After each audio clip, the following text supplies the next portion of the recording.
Assalamualaikum warahmatullahi ta'ala wabarakatuh.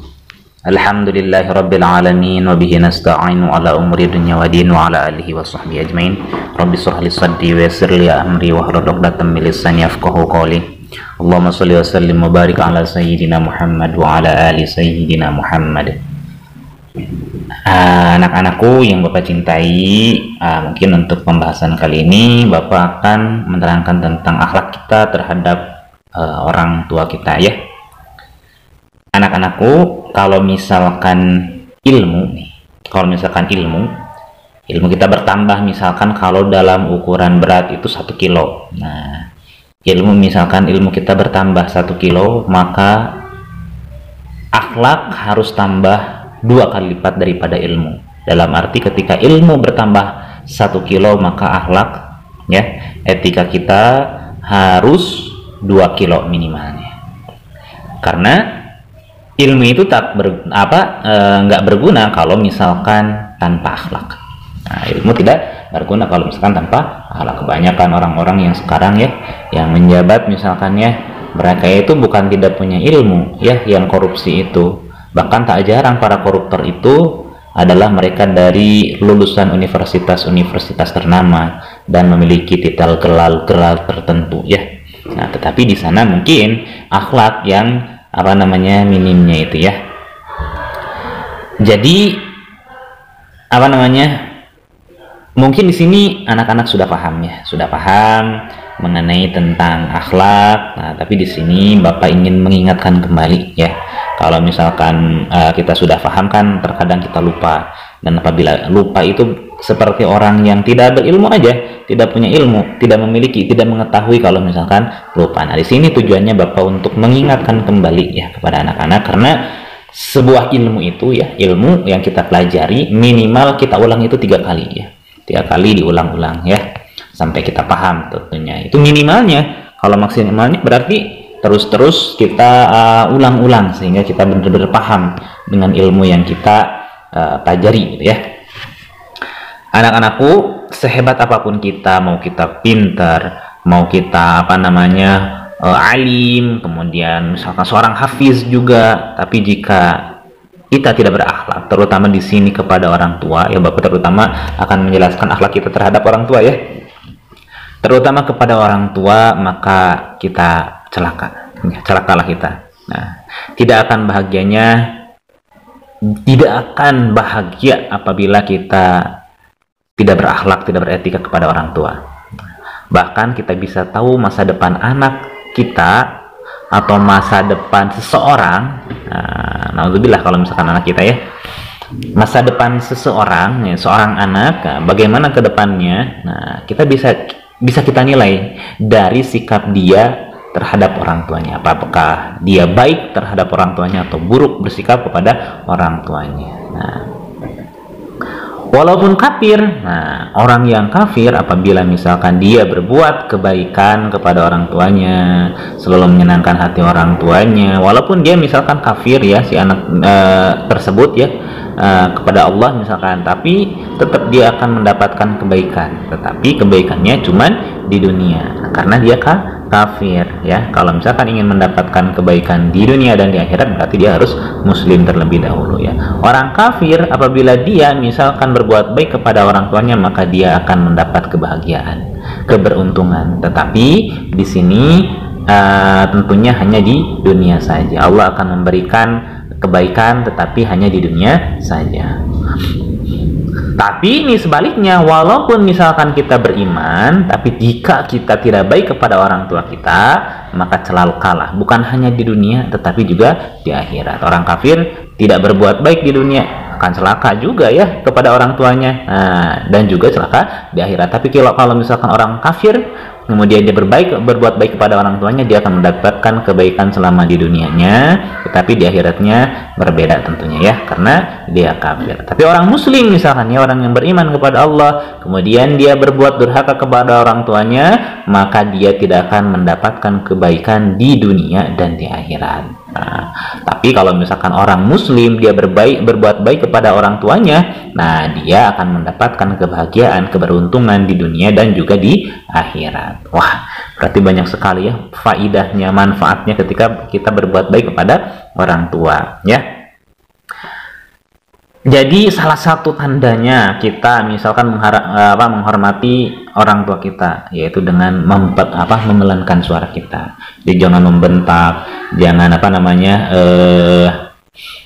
berteriak-teriak misalkan ya. Wala taqul lahum ma'uf, bahkan jangan berkata misalkan Dek tolong beliin sesuatu ke warung ya. Nanti saja. Nah, kata tersebut adalah menunjukkan bahwa kita itu tidak merasa tidak senang ketika disuruh ataupun apa yang diperintahkan oleh orang tua kita. Kemudian nih anak-anak, pada orang tua kita itu ada keberkahan. Ada keberkahan pada orang tua kita ketika kita hormat dan berakhlak kepada orang tua kita. Jika sedang mencari ilmu misalkan nih anak-anak, maka akan mudah ketika kita mencari ilmu, kemudian kita baik kepada orang tua kita, Allah akan memudahkan dalam pencaharian ilmu tersebut. Allah akan memberikan apa yang kita tuju. Kemudian apabila kita mencari rezeki, usaha, hormati dulu orang tua kita, bersikap baik, berakhlak baik kepada orang tua kita, maka Allah akan memudahkan rezeki kita. Berarti ada keberkahannya di sini ya, daripada orang tua. Ridallahu fi ridal walidain, wa suhtullah fi suhtil walidain. Jadi ridho Allah itu berada pada ridho orang tua. Kalau misalkan Allah sudah ridho, apa yang kita inginkan pasti akan diberikan. Ingat, kalau kita ingin Allah ridho kepada kita, maka kita jadikan buat orang tua kita ridho kepada kita. Ya. Orang tua kita itu ada dua. Orang tua itu ada dua, maksudnya bukan ayah dan bunda ya. Orang tua itu ada dua macam.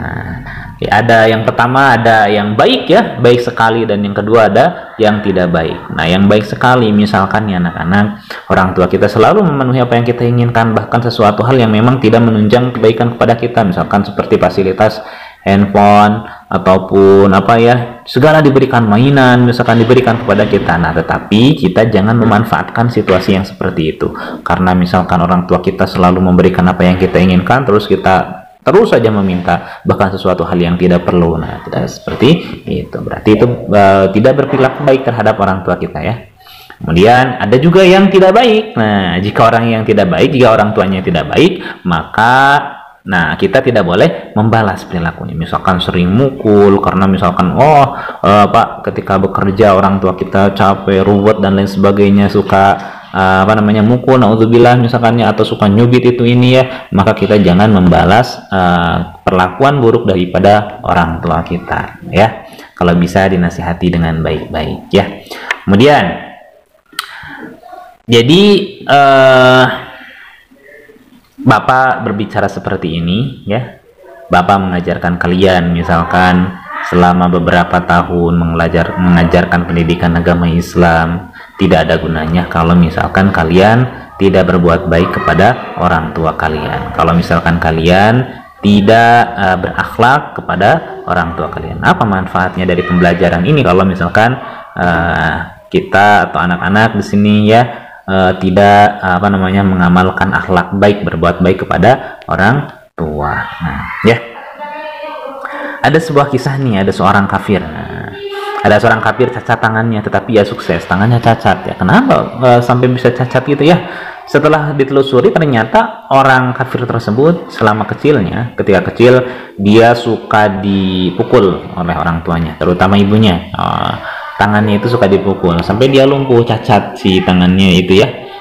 Tapi dia sukses. Kenapa? Karena ketika ketika dia kecil, kemudian orang tuanya selalu memukul, dia tidak membalas. Dia tidak membalas perbuatan yang dilakukan oleh orang tuanya. Bahkan dia sampai ketika dia dewasa selalu mengurus orang tuanya, selalu mengasihi orang tuanya. Dan akhirnya Allah memberikan suatu kebaikan, yaitu dia itu menjadi orang yang sukses, orang beruntung. Tetapi ingat, di dunia saja, karena dia bukan seorang yang muslim. Itu ya. Naudzubillah kalau misalkan kita berbuat buruk kepada orang tua kita, karena itu menjadikan pintu ketidakberkahan kehidupan kita di dunia dan di akhirat ya. Ada yang mukul bahkan ya, ada yang suka marah-marah, bentak-bentak, naudzubillah. Nih anak-anak, semua hukuman nih, kita kan hidup di dunia nih, kadang ada perbuatan baik dan ada perbuatan buruk. Perbuatan buruk semuanya akan dibalas nanti di akhirat. Nah, jadi apa yang kita perbuat, sesuatu hal yang buruk nanti di akhirat akan dibalas. Misalkan kita tidak sholat, nah nanti balasnya nanti ketika di akhirat. Kemudian kita berbuat sesuatu hal yang buruk, pokoknya yang tidak dikehendaki oleh Allah Subhanahu Wa Taala, maka nanti balasannya akan ada di akhirat. Tetapi kalau misalkan kita durhaka kepada orang tua kita, nah berakhlak buruk kepada orang tua kita, tidak akan menunggu balasan nanti di akhirat, tapi di dunia pun dia akan mendapatkan keburukan. Jadi siksaannya itu double di dunia dan di akhirat. Kalau yang lain mungkin dosa-dosa yang lain itu nanti ditangguhkan ketika di akhirat akan disiksanya ya. Tetapi kalau misalkan untuk kedua orang tua, maka itu double ya di dunia dan di akhirat. Nah, jadi apa sih tandanya berbakti kepada orang tua? Tandanya atau bukti kita, salah satu bukti contohnya kita berbuat baik kepada orang tua kita adalah dengan cara belajar dengan sungguh-sungguh. Nah, belajar dengan sungguh-sungguh ya, karena belajar di sekolah misalkan ya adalah suruhan daripada orang tua kita. Orang tua kita menyuruh agar kita bersekolah, kemudian kita belajar. Nah, itu kan amanah yang diberikan oleh orang tua kita kepada kita. Yang sebenarnya ketika kita belajar dengan sungguh-sungguh, manfaatnya pun akan kembali kepada kita dengan menjalankan dengan baik amanah tersebut, maka itu merupakan bukti bahwa kita telah menghormati orang tua kita. Nah, seperti itu ya anak-anak. Jadi jangan seolah-olah bahwa sekolah dengan belajar sungguh-sungguh itu adalah untuk kepentingan orang tua ya. Kita belajar nih di sekolah, kita mengaji, jangan jangan kita pikirkan bahwa itu kebaikannya hanya untuk orang tua kita saja. Nah, apa yang orang tua kita lakukan, apa yang orang tua kita kerjakan, misalkan apa yang orang tua kita suruh agar kita misalkan bersekolah dan mengaji, itu kebaikannya pun akan kembali kepada kita ya. Nih anak-anak, nih ada anak-anak itu tipe karakternya ada yang manja ya, tapi jangan manja boleh manja, tetapi jangan berlebihan, ada batasannya manja itu ya. Ini Bapak di sini punya sebuah kisah. Nah, ada sebuah kisah, itu ada seorang anak SMP laki-laki, dia sedang makan. Nah, setelah mandi ganti baju kemudian dia makan, kemudian terdengar suara kring-kring sepeda di luar ya, kring-kring. Manggil-manggil, ternyata temennya manggil-manggil untuk sama-sama berangkat ke sekolah. Ayo kita pergi, ini sudah kesiangan loh, kata si anak tersebut, temannya itu ya. Kemudian dia terburu-buru, si anak tersebut menyimpan piringnya di tempat cucian, membawa tas sekolah, perlengkapan sekolah. Kemudian dia langsung suntangan kepada orang tuanya dan dia akhirnya tiba di sekolah. Setelah tiba di sekolah ternyata belum kesiangan ya, masih belum masuk waktunya sekolah. Tetapi pada masa itu dia pulang lagi, si anak tersebut pulang lagi dengan terburu-buru, tergesa-gesa naik sepeda ya, pulang lagi. Kemudian setelah pulang lagi kemudian ke sekolah lagi, ternyata sudah kesiangan. Temannya yang tadi manggil-manggil bertanya, kamu kok pulang lagi, kenapa? Kan kamu jadi kesiangan, kata temannya. Kemudian dia bilang, tadi aku lupa, ketika kamu nyamper aku tuh aku tuh lagi makan, katanya ya. Aku tuh lagi makan, terus karena kamu menyamper aku tergesa-gesa, karena kamu bilangnya mau kesiangan, aku pun tergesa-gesa, kemudian aku simpan piringnya di tempat cucian. Aku takut kalau misalkan nanti yang mencucinya adalah ibuku. Nah, jadi dia itu tidak ingin kalau misalkan bekas dia makan itu dicucikan oleh ibunya. Wah, sampai seperti itu ya hormatnya itu. Nah, itu adalah contoh perilaku baik terhadap orang tua. Manja, tidak boleh terlalu manja. Apa yang kita bisa lakukan untuk membantu kedua orang tua kita, maka kita lakukan. Misalkan melihat lantai yang kotor, kita sapukan. Jangan dulu menunggu perintah dari orang tua. Orang tua kita misalkan tidak merintah, kalau misalkan orang tua tidak nyuruh misalkan, nah kita ambil inisiatif sendiri ya. Jangan sampai bekas kita misalkan ya, bekas makan kita, kemudian kita bisa mampu untuk mencucinya, kemudian dicucikan oleh orang tua kita. Bahkan kalau misalkan anak-anak nih kan setelah lulus SD ini kan ada yang masuk pesantren, kemudian di pesantren bawa cucian ke rumah, kemudian di rumah mah itu ada cucian banyak, tolong cuciin dong. Wah, itu gimana tuh ya belajarnya ya? Nggak boleh seperti itu. Nah, akhlaknya itu berarti kurang bagus, atau tidak bagus, bukan kurang bagus tapi tidak bagus, sampai menyuruh kepada orang tua kita. Jadi seperti menganggap pembantu ya, sudah memberikan bekal untuk kita. Kemudian dia pulang-pulang langsung bawa cucian, kemudian suruh orang tua untuk mencuci. Wah, naudzubillah tsumma naudzubillah, itu tidak akan ada keberkahannya, bukan hanya di dunia tetapi juga di akhirat. Hati-hati ya. Oke, nah itu adalah sebuah kisah inspiratif bagi kita ya. Jadi selama kita bisa membantu orang tua kita, meringankan beban orang tua kita, maka kita lakukan. Contohnya gitu ya. Contoh kecilnya nih, anak-anak habis pulang sekolah misalkan seragam ya. Seragam, nah ada kan yang suka simpen aja di kursi. Nah, tahu-tahu nanti diberesin sama orang tua kita. Tidak boleh seperti itu ya. Tetapi simpan dengan baik ya, dengan baik-baik. Ada lagi yang Bapak suka lihat ya, kalau misalkan di pesantren-pesantren. Itu alat-alat mandi atau alat makan ya, kayak piring, sendok, gelas dan lain sebagainya, kemudian baju itu yang berserakan. Nah, itu sama dengan kita tidak menghargai pemberian dari orang tua kita. Orang tua kita telah memberikan misalkan peralatan mandi ataupun peralatan makan untuk kita, kemudian orang tua kita sudah memberikan kita pakaian. Masa kita tidak mau menghargai pemberian orang tua dengan cara mentelantarkan apa yang telah diberikan oleh orang tua kita ya? Makanya kalau misalkan kita menghargai, maka kita jaga ya, jaga baik-baik. Kalau pakaian kita rapihkan, kita cuci, rapihkan. Kalau misalkan sudah tidak muat lagi, jangan langsung dibuang ke tempat sampah misalkan, tapi kalau bisa diberikan kepada orang yang membutuhkan. Apakah misalkan ke adik kita, misalkan yang sudah cukup di adik kita, kita kasihkan ke adik ya, ataupun dikasihkan kepada orang lain dengan cara izin terlebih dahulu kepada orang tua ya. Mah, ini sudah tidak cukup lagi nih di kakak nih, nanti aku kasihin ya, boleh nggak ke teman misalkan yang membutuhkan atau ke tetangga yang membutuhkan ya. Nah, itu adalah cara menghormati pemberian orang tua. Tidak secara langsung kita sudah mempraktikkan hormat kepada orang tua kita. Masya Allah ya, indah kalau misalkan seperti itu ya anak-anak ya.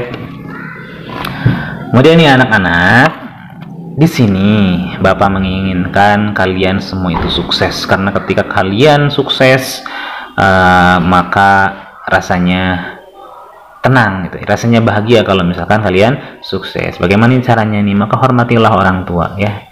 Ingat lagi Bapak tekankan lagi, jangan sampai kita tidak berakhlak kepada orang tua, berakhlak buruk kepada orang tua. Nah, itu ya. Kalau misalkan baik kepada orang tua ya, maka kita insya Allah akan mendapatkan kebaikan di dunia dan di akhirat. Nih, kalau misalkan anak-anak sudah gede, sudah mau menikah, jangan cari pasangan yang dia itu tidak baik akhlaknya terhadap orang tua, karena itu akan menjadi bumerang kepada kita. Pintu ketidakberkahan itu nanti akan terbuka kalau misalkan orang tersebut, misalkan yang menjadi pasangan kita laki-laki misalkan ya, dia tidak hormat, tidak patuh kepada orang tuanya. Wah, itu hidupnya kan tidak akan berkah, nanti ke bawah-bawah kitanya ya. Jadi lihat, oh dia taat kepada orang tuanya, oh dia berbakti, oh dia sopan kepada orang tuanya. Wah, seperti itu akan dibukakan pintu keberkahan oleh Allah Subhanahu wa taala. Bahkan nih anak-anak, jika berbicara nih ya, ketika misalkan orang tua kita sudah tua nih ya anak-anak, orang tua kita sudah tua, otomatis pendengarannya kurang ya, pendengarannya kurang. Misalkan di sini orang tua kita dekatkan, mah, nah jadi tidak dari jauh, mah, karena tidak pendengaran, mah, nah tidak seperti itu misalkan ya. Kalau misalkan seperti itu nanti seolah-olah kita membentak, tapi dekatkan kita ya, kita dekati orang tua kita, mah. Nah, itu pahalanya nih anak-anak, itu pahalanya seperti orang yang berjihad di jalan Allah. Kalau orang lain berjihad itu dengan mengorbankan harta benda, kemudian nyawa, ya berdarah-darah, kesakitan. Nah, ini Nah, kita dengan berbicara mendekatkan diri kepada orang tua kita supaya orang tua kita mendengar, kemudian supaya kita tidak membentak, mengeraskan suara kepada orang tua kita, maka itu pahalanya seperti pahala jihad. Wah, banyak ya. Tapi ini memang sulit ya untuk kita kerjakan nih. Banyak godaannya karenanya. Nah, itu ya. Jadi apa namanya? Jangan bilang walaupun ya. Karena itu apa? Karena itu menunjukkan seperti yang tadi Bapak bilang, menunjukkan bahwa kita tidak senang. Ketika orang tua kita menyuruh kita, menasihati kita, jangan bilang jangan wala taqullahumma uff. Karena itu menandakan bahwa apa yang dikatakan oleh orang tua kita itu kita merasa tidak senang. Ingat, berbuat baiklah kepada orang tua. Orang tua senang, pintu langit akan dibuka oleh Allah Subhanahu wa taala dan doa-doa kita akan dikabul oleh Allah Subhanahu wa taala ya. Bagaimana nih kalau misalkan orang tua kita sudah tidak ada? Kalau orang tua kita sudah tidak ada, maka doakan dan berbuat baiklah. Berbuat baiklah dengan apa namanya? Kita berbuat baik, kemudian kita mendoakan orang tua kita yang sudah meninggal, insya Allah nanti akan ada pintu keberkahan bagi kita ya. Walaupun kita misalkan semasa hidup orang tua kita sering berbuat dosa kepada orang tua kita, kita bertobat kepada Allah, doakan, mintakan ampun kepada Allah ya orang tua kita ya. Nah itu, jadi nanti insya Allah pintu keberkahan akan dibuka oleh Allah Subhanahu wa taala, pintu langit akan dibuka oleh Allah Subhanahu wa taala, doa akan dijabah oleh Allah Subhanahu wa taala ya. Ketika kita belajar, ketika kita sholat, karena itu akan menjadikan pahala buat orang tua kita. Kita belajar dengan rajin, dengan sungguh-sungguh, otomatis kan kita mendapatkan pahala ya. Nah, bukan hanya untuk kita, tetapi nanti pahalanya akan mengalir kepada orang tua kita. Kalau misalkan kita menjadi anak yang soleh. Nah, kalau misalkan kita, ini ada orang yang seperti ini, anak-anak, ada orang yang seperti dia itu baik kepada orang tuanya, tetapi dia baiknya itu karena ingin warisan, ingin apa namanya dikasih hadiah. Celaka orang yang seperti itu, dia berbuat baik kepada orang tuanya, tapi di hatinya terbesit ya ada rasa ingin mendapatkan warisan ataupun hadiah, maka itu celaka ya, jadi tidak baik. Kalau misalkan kita baik kepada orang tua kita, maka Allah akan membuka pintu kesuksesan bukan hanya di dunia dan juga tapi juga di akhirat. Nah, jadi sekali lagi tidak akan bahagia orang yang tidak hormat, tidak patuh kepada orang tuanya, tidak berakhlak kepada orang tuanya baik di dunia maupun di akhirat. Nah, jadi harga mati ya, kalau berakhlak kepada orang tua itu udah harga mati. Kalau kita ingin sukses, hormati orang tua. Ingin sukses mencari rezeki, ingin sukses mencari ilmu, hormati orang tua, berakhlak kepada orang tua, baik-baiklah dengan orang tua ya. Jangan sampai kita ingin membahagiakan orang tua kita tetapi akhlak kita buruk kepada orang tua kita. Tidak banyak siapa yang diinginkan oleh orang tua kita. Dengan cara berakhlak pun orang tua kita sudah merasa bahagia, merasa senang. Tidak perlu kita kasih uang banyak misalkan. Nah, tidak seperti itu. Kebahagiaan orang tua itu sebenarnya simpel sekali ya. Nah, itu saja mungkin yang dapat Bapak sampaikan. Mohon maaf apabila banyak kekurangannya. Mudah-mudahan bermanfaat ya apa yang disampaikan. Ini adalah khusus nasihat buat anak-anakku sekalian ya. Nah, kalau misalkan sedang di sekolah nih anak-anak, nanti meneruskan sekolahnya di sekolah yang lain, SMP, SMA dan sebagainya, hormati guru kalian. Karena apa? Karena guru itu adalah orang tua kita di sekolah. Karena apa? Karena orang tua kita telah menitipkan kita kepada guru agar guru mendidik, mengajarkan kita selama di sekolah. Jadi guru di sini adalah menggantikan peran orang tua kita. Maka di sana akan timbul keberkahan dalam ilmu ya, khususnya ilmu menjadi ilmu yang bermanfaat. Apalagi kalau misalkan nanti masuk pesantren, kiai kalian hormati ya, karena dia adalah orang tua kalian selama di tempat kalian menuntut ilmu tersebut. Karena orang tua kita sudah menitipkan kita ya, sudah mengamanahkan kita kepada guru. Nah, itu saja mungkin yang dapat saya sampaikan. Mohon maaf apabila ada khilafan. Akhir kata, akhirul kalam. Assalamualaikum warahmatullahi wabarakatuh.